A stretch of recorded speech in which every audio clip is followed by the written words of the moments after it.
আমি জানি কিয়ামত পর্যন্ত বাংলাদেশে জামাত কখনো রাষ্ট্রীয় ক্ষমতায় আসবে না।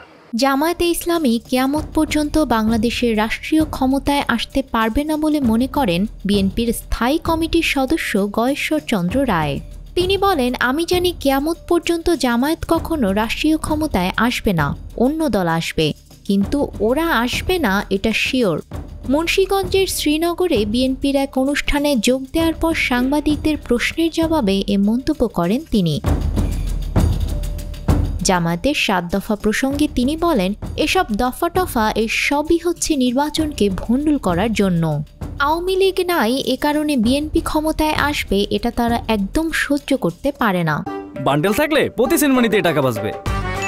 বিকাশ সেনমানি বান্ডেল কিনে জিতুন প্রতি লেনদেনে। মুক্তিযুদ্ধে জামাতের ভূমিকার প্রসঙ্গ টেনে গয়েশ্বর রায় বলেন, পাকিস্তানে আন্দোলন যখন হয় তখন ওরা বিরোধিতা করেছিল। আজ পর্যন্ত জামায়াত পাকিস্তানে কখনো আসন পায় নাই। জামায়াত কিন্তু ভারতেও আছে, শুধু বাংলাদেশে না। সে কারণে সাধারণ মানুষের ভাবনা যারা উপলব্ধি করতে পারে না, তারা কখনো মানুষের ভাষা না বুঝে তাদের মতলব হাসিল করতে চায়।